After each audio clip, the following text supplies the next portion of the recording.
Here are some possible explanations for the behavior that was observed. Firstly, induced voltage. It's possible that the white NM wire was picking up inductive voltage from nearby live wires. This can happen when there is a strong electromagnetic field present, such as near power lines or transformers. The induced voltage may not be enough to power the light bulbs, but it could have registered on the measuring devices. Secondly, faulty wiring. The wiring inside the light fixture or the switch box may have been faulty, causing the white NM wire to become energized even when it was not connected to a live circuit. This could explain why the light bulbs did not light up when connected to that wire. Thirdly, phantom wiring. It's possible that there was an additional hidden wire or a circuit present that was accidentally disconnected or damaged. This phantom wiring could have been responsible for the ghost voltage and the erratic behavior of the light fixture. Fourthly, measurement error. While a fluke meter is generally reliable, it's possible that there was a calibration issue or some other factor that caused it to give inaccurate readings. Checking the voltage again with a different meter would help confirm the results. Fifthly, loose connections. Loose connections in the wiring or switch box can cause intermittent electrical problems, including ghost voltage in flickering lights. Ensure that all connections are tight and secure.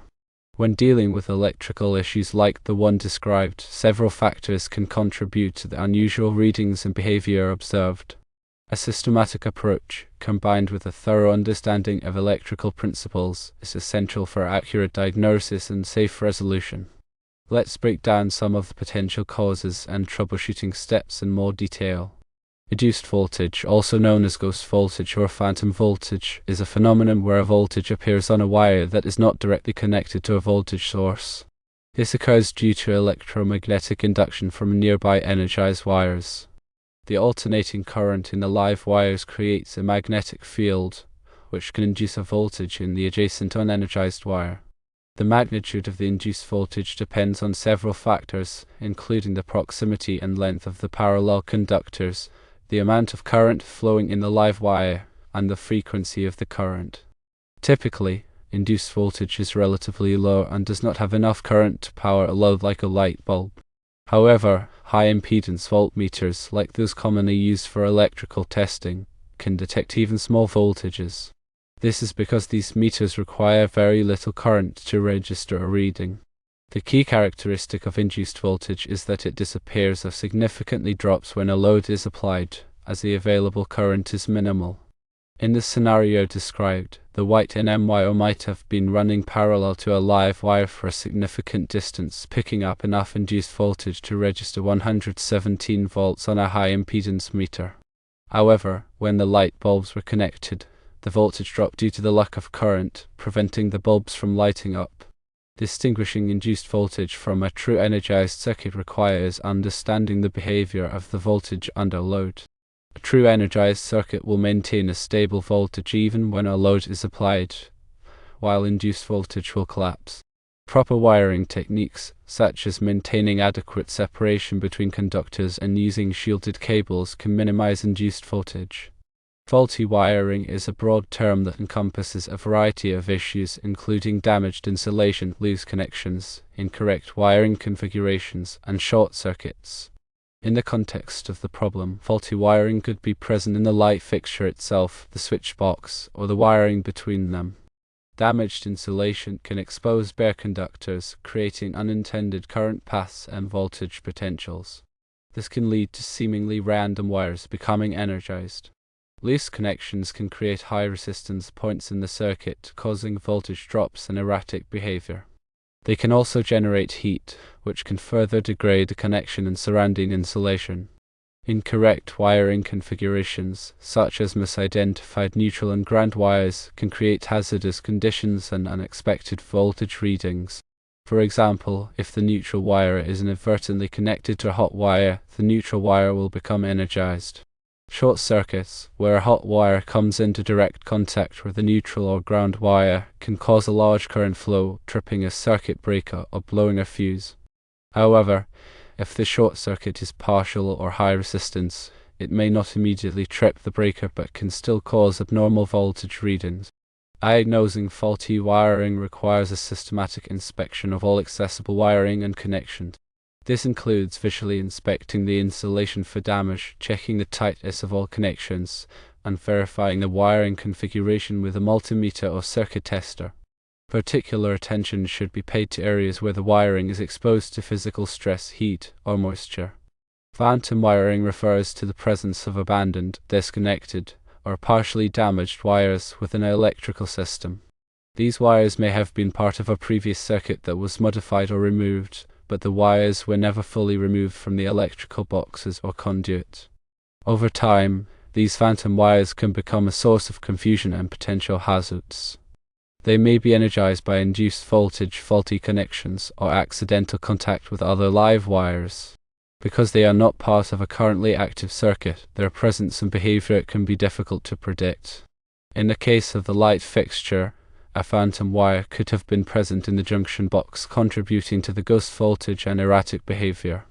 The wire may have been disconnected at one end but still picking up induced voltage from nearby live wires, or it may have been partially damaged, creating a high resistance connection to ground or another circuit. Identifying phantom wiring requires a thorough tracing of all wires within the electrical system. This may involve opening up multiple junction boxes and using a wire tracer to follow the wires back to the source. Any abandoned or disconnected wires should be properly removed or terminated to prevent future problems. Measurement error is an important consideration when troubleshooting electrical issues. While modern multimeters are generally accurate and reliable, they are still subject to errors due to calibration issues, environmental factors, and user error. Calibration issues can occur over time, causing the meter to drift from its specified accuracy. Environmental factors, such as temperature and humidity, can also affect the meter's readings. User error, such as incorrect range selection or probe placement, can lead to inaccurate measurements. In the scenario described, it's possible that the high voltage reading on the white NM wire was due to a measurement error. To rule out this possibility, it's recommended to verify the voltage reading with a different multimeter. If the second meter also shows a high voltage, then it's more likely that the voltage is real and not due to a meter error. It's also important to ensure that the meter is properly calibrated and that the probes are making good contact with the conductors. Loose connections are a common cause of electrical problems, including voltage drops, flickering lights, and intermittent circuit failures. A loose connection creates a point of high resistance in the circuit, which restricts the flow of current and causes a voltage drop across the connection. This voltage drop can affect the performance of connected devices, such as light bulbs, motors, and electronic equipment.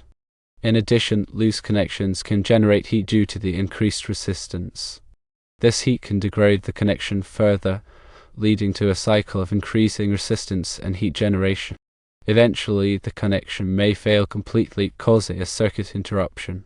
Loose connections can occur at various points in an electrical system, including wire splices, terminal screws, and receptacle contacts. They can be caused by improper installation, vibration, corrosion, or thermal expansion and contraction. Identifying loose connections requires a careful inspection of all wiring connections. This includes visually inspecting the connections for signs of corrosion or damage, and physically testing the connections for tightness. Terminal screws should be tightened securely, and wire splices should be properly made and insulated. When troubleshooting electrical problems, it's important to follow a systematic approach to ensure accurate diagnosis and safe resolution. Firstly, gather information. Before starting any troubleshooting, gather as much information as possible about the problem. This includes interviewing the person who reported the problem, observing the symptoms, and reviewing any relevant documentation. Secondly, perform a visual inspection.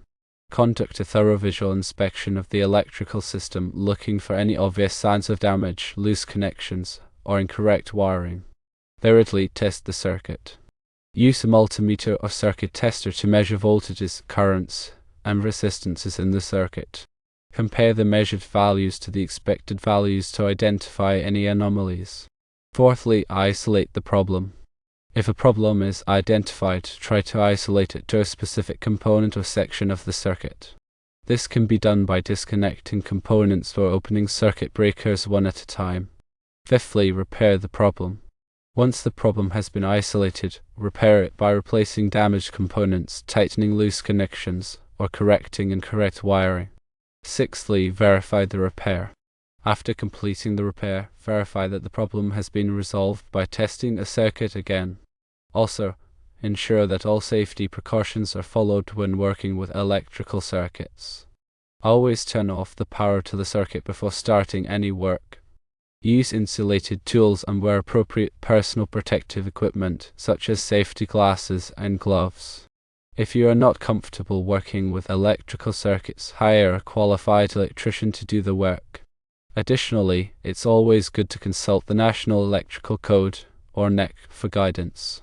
For example, if you are dealing with conductors, you can check NEC Table 310.15b16 for ampacity based on insulation type and temperature rating. Remember that electrical work can be dangerous. If you are unsure about anything, seek the help of a professional electrician. The information presented here is for educational purposes only and should not be considered a substitute for professional advice. Always follow local electrical codes and regulations when performing electrical work.